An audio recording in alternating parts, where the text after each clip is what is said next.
K Sudhakaran അദ്ദേഹത്തിന്റെ രാഷ്ട്രീയ ജീവിതത്തിലെ വളരെ പ്രധാനപ്പെട്ട ഒരു വഴിത്തിരിവിലൂടെ കടന്നുപോയ ദിവസങ്ങളായിരുന്നു ഈ കഴിഞ്ഞത്.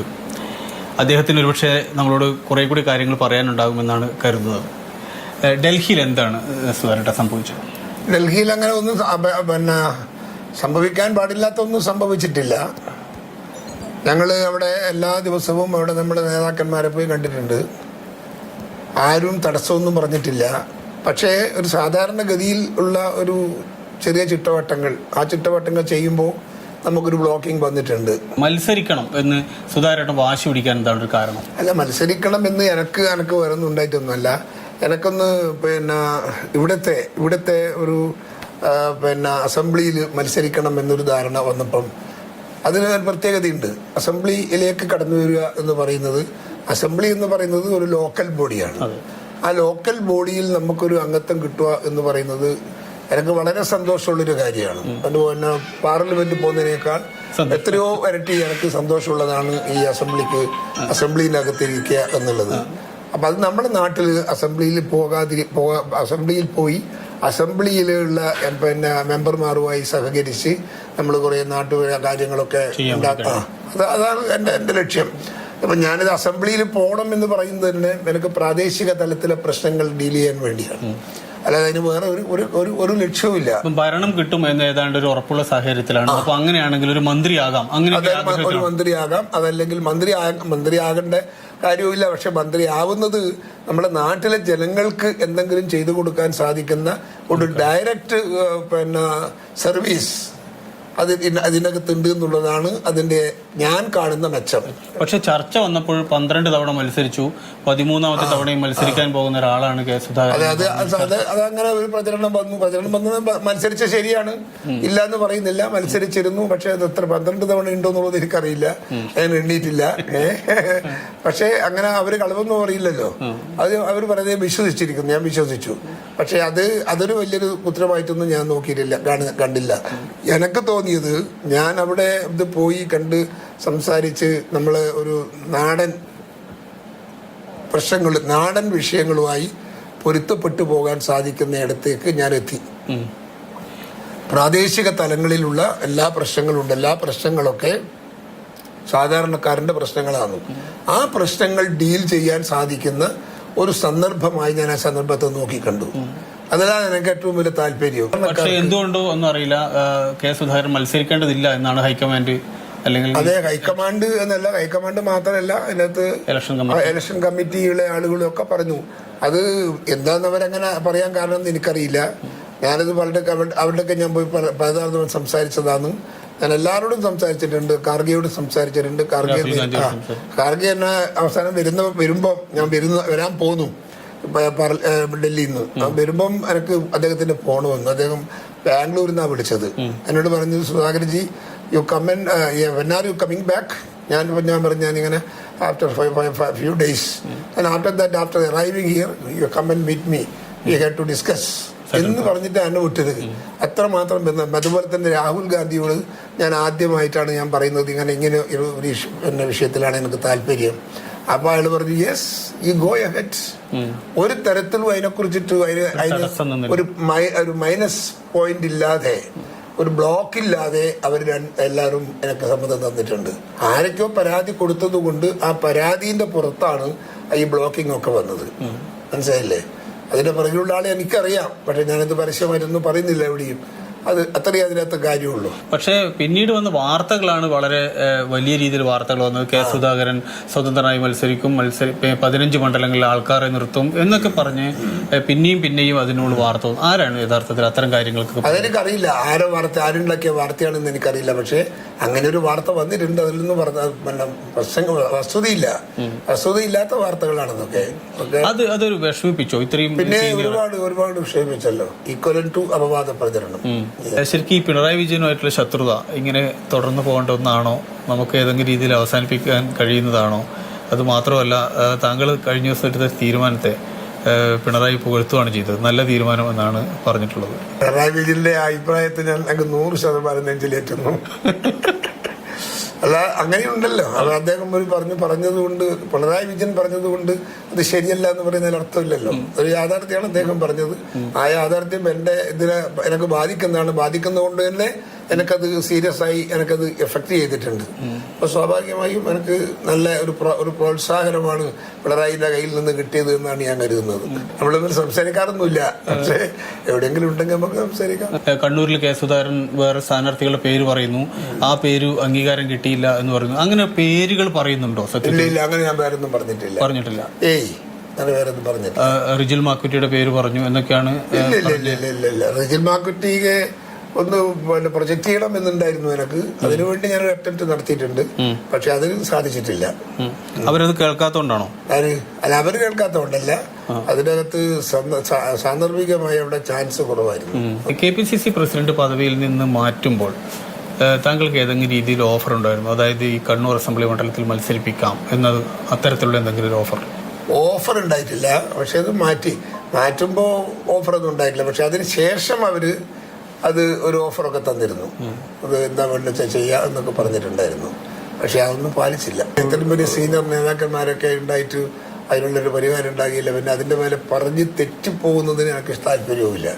അത് ഞാനത് ബോയ്ക്കോട്ട് ചെയ്തിട്ടൊക്കെയാണ് പോകേണ്ടത്. അതൊക്കെ വലിയ വാർത്തയാവും. അതിനോട് എനിക്ക് താല്പര്യമില്ല. കെ സുധാകരൻ പാർട്ടിക്കകത്ത് ശത്രുക്കളുണ്ടോ? പാർട്ടിക്കകത്തൊന്നും എനിക്ക് അറിയപ്പെടുന്ന ശത്രുക്കളൊന്നും എനിക്ക് ഉണ്ടെന്ന് എനിക്ക് തോന്നുന്നില്ല. ശരിക്കും എത്രമാത്രം വിജയ സാധ്യതയുണ്ട് ഈ തെരഞ്ഞെടുപ്പിൽ UDF-ന്? UDF അധികാരത്തിൽ വരാനുള്ള സാധ്യതകളാണ് ഞാൻ കാണുന്നത്. കാരണം എന്താ വെച്ചാൽ എല്ലാവരുടെയും നമുക്ക് ഭയങ്കര ജനങ്ങളാണ്. എനിക്ക് അത്ഭുതമായി പോയി. ഞാനിപ്പോ 4-5 പൊതുയോഗത്തിൽ പ്രസംഗിച്ചു. ആ 4-5 പൊതുയോഗത്തിലും 10,000-കണക്കിന് ആളുകളാണ് പങ്കെടുക്കുന്നത്.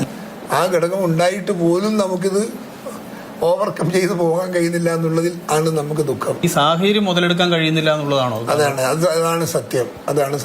ചില നേതാക്കന്മാരിൽ അതിനകത്തൊരു എന്താ പറയാ, ഒരു ക്രോസ് വേ ഉണ്ട്. അതുകൊണ്ട് ഉണ്ടായിട്ടുണ്ട്. അത് നമുക്ക് പിന്നെ അതിന്റെ മേലെ പ്രശ്നങ്ങളൊന്നും ഉണ്ടാക്കാൻ നമുക്ക് പറ്റൂല. സ്വന്തം നേതാക്കന്മാര് തന്നെ അതിനോടൊരു വിഘടിതമായ ഒരു ശബ്ദം, വിഘടിതമായൊരു സ്റ്റാൻഡും അവരെടുക്കുന്നുണ്ട്. കഴിഞ്ഞ ദിവസം താങ്കൾ കൊടുത്തൊരു അഭിമുഖത്തിൽ ഭരണ തുടർച്ച ഉണ്ടാകില്ല എന്ന് പറയാനാവില്ല എന്ന് പറഞ്ഞു എന്നും അതൊരു വലിയ ചർച്ചയാവുകയും ചെയ്തിട്ടുണ്ട്. അല്ല, ഭരണ തുടർച്ച ആവില്ല എന്ന് പറയുന്നത് ഭരണ തുടർച്ച ആവാതിരിക്കാൻ സാഹചര്യങ്ങൾ ഉണ്ടല്ലോ. ആ തീരുമാനത്തിനനുസൃതമായി നമുക്ക് അതിന്റെ മേലെ ചാപ്റ്റർ ക്ലോസ് ചെയ്യാം. അത് നേതാക്കന്മാർ പറയണം. നേതാക്കന്മാർ പറഞ്ഞാൽ അത് ചെയ്യാവുന്നതാണ്. അതല്ലെങ്കിൽ നമുക്ക് ചെയ്യാം. ഇപ്പം TO മോഹനെ സ്ഥാനാർത്ഥിയാക്കുന്നു. TO മോഹന്റെ പ്രചരണത്തിന് പോയി, ചന്ദ്രൻ തില്ലങ്കേരിയുടെ പ്രകടനത്തിന് പോയി. സണ്ണി ജോസഫിന്റെ മണ്ഡലത്തിൽ പോകണ്ടേ? സണ്ണി മണ്ഡലത്തിൽ പോകണം. അതിന് എപ്പോഴും ദിവസം പോകാം. ഞാനും സണ്ണി മക്കീലും തമ്മിലുള്ള ബന്ധമെന്ന് പറയുന്നത് വളരെ വർഷങ്ങളുടെ പഴക്കമുള്ള ഒരു ബന്ധമാണ്. അദ്ദേഹം പ്രസിഡന്റ് ആവുന്നതിന് മുമ്പും അദ്ദേഹവുമായി ഞാനുമായി നല്ല ബന്ധമാണ്. താങ്കൾ BJP-യിലേക്ക് പോകുന്നു എന്ന രീതിയിൽ വലിയ പ്രചരണങ്ങൾ നടന്നു. BJP-യുടെ ദേശീയ തലത്തിലുള്ള നേതാക്കന്മാരുൾപ്പെടെ സമീപിച്ചു എന്ന് പറയുന്നു. അതിലെന്തെങ്കിലും വസ്തുതയുണ്ടോ? അത് തന്നെ വേറെ ആരെങ്കിലും പോവായിരിക്കും. ഞാൻ പോവില്ല. ഞാനെവിടെയും പോകുന്നില്ല. എൻ്റെ അച്ഛൻ ഇന്ത്യൻ നാഷണൽ കോൺഗ്രസിന്റെ അത് വളർന്ന് വന്നയാളാണ്. അത് എന്നെ കണ്ടു വളർത്തിയതാണ്. അത് ഞാൻ കുട്ടിപ്രായം മുതൽ ഞാൻ കോൺഗ്രസ് ആണ്. ഞാൻ 9 വയസ്സിൽ ഞാൻ എൻ്റെ പ്രായത്തിലുള്ള ചെറുപ്പക്കാരെ സംഘടിപ്പിച്ചിട്ട് ഞാൻ പ്രകടനം നടത്തിയ ആളാണ്. അങ്ങ് തെക്കൊരു ദേശത്ത് അലമാലകളുടെ തീരത്ത് ഫ്ലോർ ചെയ്യുന്നൊരു ഗർഭിണിയെ ചുട്ടുകരിച്ചൊരു ഘാതകരെ ഇക്കൊടിയാണ് കട്ടായം, ഈ പിള്ളേരൊന്ന് വളർന്നോട്ടെ, പകരം നമ്മൾ ചോദിക്കും എന്ന് പ്രകടനം നടത്തിയ ഒരാളാണ് ഞാൻ. എന്നോട് ആരും ഒരു നേതാവും എന്നെ കണ്ട് സംസാരിച്ചിട്ടില്ല. അതൊക്കെ ശുദ്ധാസംബന്ധമാണ്. ഒന്ന് അന്നെടുക്ക വന്നങ്ങനെ പറയാൻ അത്ര ഗഡ്സുള്ളവനൊന്നും BJP-യിലൊന്നും ഇല്ല. ഞാൻ ഒരിക്കലും പോകണമെന്ന് ഉദ്ദേശിച്ചിട്ടുമില്ല. അങ്ങനത്തെ ഒരു ലക്ഷ്യവും എനിക്കില്ല. കേരളത്തിൽ 15 മണ്ഡലങ്ങളിൽ സമാന്തരമായി മത്സരിക്കുന്നൊക്കെ പറഞ്ഞു വാർത്ത വന്നു. അതെങ്ങനെ വന്നു എന്നൊന്നും എനിക്കറിയില്ല. വാർത്ത വന്നത് എങ്ങനെയാണെന്ന്. ഞാൻ എന്നെ പോലത്തെ ഒരാൾക്ക് 15 മണ്ഡലത്തിൽ മത്സരിക്കുന്നതുകൊണ്ട് എന്തുണ്ടാക്കാൻ പറ്റും? ഒന്നും ഉണ്ടാക്കാൻ പറ്റൂല. അത് എൻ്റെ ഒരു അറിവിൽ വന്നൊരു വാർത്തയല്ല കേട്ടോ. താങ്കളുടെ ഈ ഒരു പ്രശ്നം വന്നപ്പോൾ ഷാഫി പറമ്പിൽ, അതേപോലെ രമേശ് ചെന്നിത്തല, MK രാഘവൻ ഇവരൊക്കെ വന്ന് താങ്കളോട് എന്തോ കോംപ്രമൈസ് ചെയ്യണം എന്നൊക്കെ ആവശ്യപ്പെട്ടു. താങ്കൾ എന്നോട് സഹകരിക്കണം എന്ന് പറഞ്ഞിരുന്നു. പ്രശ്നങ്ങൾ ഉണ്ടാക്കണ്ട, നമുക്കത് പറഞ്ഞു തീർക്കാം. എന്നാലും രമേശ് ചെന്നിത്തലയും ഷാഫി പറമ്പിലും അതുപോലെ നമ്മളെ ജനറൽ സെക്രട്ടറി കോഴിക്കോട് ജയന്തും ഒക്കെ ഉണ്ട് പറഞ്ഞിരുന്നു. ഇതുമായിട്ട് കൺഫ്രണ്ട് ചെയ്യേണ്ടെന്നുള്ളത് പറഞ്ഞിരുന്നു. കെ സുധാകരൻ്റെ പ്രതികരണമാണ് കേട്ടത്. സി കെ വിജയനാണ് കെ സുധാകരനുമായി സംസാരിച്ച്. സി കെ വിജയൻ നമുക്കൊപ്പം തത്സമയം ചേരുകയും ചെയ്യുന്നു. സി കെ സുധാകരൻ പറഞ്ഞ ഒരു പ്രധാനപ്പെട്ട കാര്യം, ഈ പാർട്ടിയുമായിട്ട് ഉടക്കുണ്ടോ അല്ലെങ്കിൽ സ്വതന്ത്രനായി മത്സരിക്കുമോ അല്ലെങ്കിൽ 15 എടുത്ത് തൻ്റെ സ്ഥാനാർത്ഥികളെ നിർത്തും, അതൊക്കെ എവിടെ നിന്ന് വന്നു എന്ന് എനിക്കറിയില്ല, അങ്ങനെ ഒരു കാര്യവുമില്ല എന്നാണ്. അതൊക്കെ മാധ്യമ സൃഷ്ടിയായിട്ട് അദ്ദേഹം പറയുന്നു. പക്ഷേ അതിന് തൊട്ടുമുമ്പ് അദ്ദേഹം കാര്യങ്ങൾ പറഞ്ഞു. അദ്ദേഹത്തിന് അധ്യക്ഷ സ്ഥാനം പോയപ്പോൾ ഓഫറുണ്ടായിരുന്നു, കണ്ണൂരിൽ സീറ്റുണ്ടാകുമെന്ന് പറഞ്ഞു, മന്ത്രിയാകാൻ ആഗ്രഹിച്ചിരുന്നു. അപ്പോൾ അതൊക്കെയാണ് അടുത്ത ഘട്ടത്തിലേക്ക് നയിച്ചത് എന്നത് ഒരു വസ്തുതയോടെ നിൽക്കുന്നു. ശരി, അദ്ദേഹം അതിനെ തള്ളിക്കളയാണെങ്കിൽ പോട്ടെ. പക്ഷേ കാര്യങ്ങളൊക്കെ ശരിയായിരുന്നു. കെ സുധാകരനെ അല്ലെങ്കിൽ അദ്ദേഹം അവഗണനയ്ക്ക് ഇരയായി എന്ന് അദ്ദേഹം പറയാതെ പറഞ്ഞു.